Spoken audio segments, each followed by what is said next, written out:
Hey guys, good morning.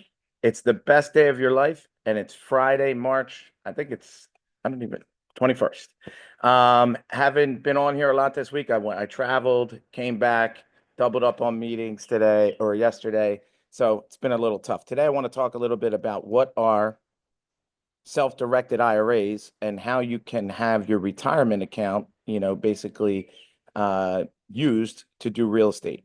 So many of you are employees and you have 401ks, or you're self-employed and you have like SEP IRAs, individual retirement accounts in the United States. Um, and if you have like a 401k, your 401k cannot invest in real estate. But if you have a real estate deal, you can borrow from your 401k, which most people know that you can do. I think you can borrow up to 50% of your 401k, and pay yourself back interest in your 401k. And you, instead of paying using hard money and paying points and interest or doing whatever it is, especially if you're using the Burr method, you can use your 401k for basically funding your deal. So basically, it can fund your deal in cash, and then you can go refinance it with a regular bank when you're done.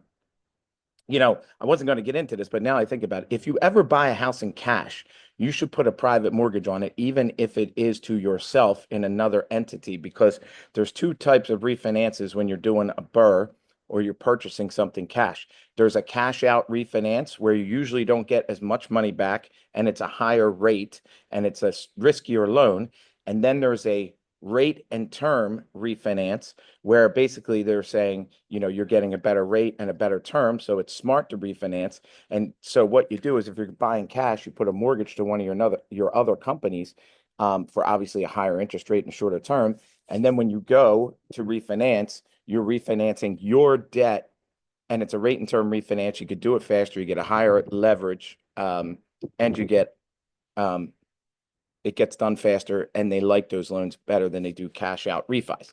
So anyway, I was a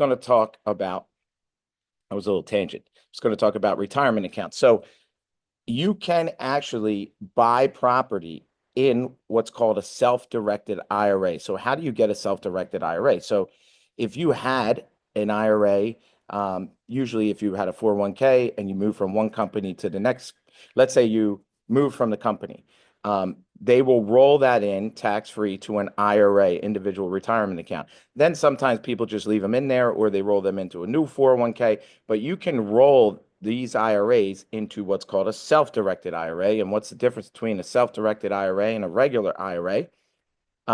Is basically you can direct it into alternative investments. Real estate is one of them, but you can do many things. You can lend people money. You can do all kinds of cool stuff. Like if you have a friend that has a self-directed IRA, they can lend you money for a deal and you can lend them money for a deal. But you can buy a property actually in the name of your IRA. And if you're flipping a property, that's great, because if you flip a property and you make a profit, you don't have to pay any tax until you're 59 and a half. So it's deferred. Now, if you can do this in a Roth, well, you can do this. You can have a self-directed Roth IRA where you basically pay no tax ever. But you can only put so much in per year. Maybe what I'll do is I'll do a different daily nugget explaining how you can pack that Roth IRA with a lot of money. So I'll do that. But anyway, one of the things a lot of people don't know is you can buy property in these self-directed IRAs, and there's great companies. You can just look up self-directed IRAs. There's like Entrust Kama. I'm going to forget. There's two big ones.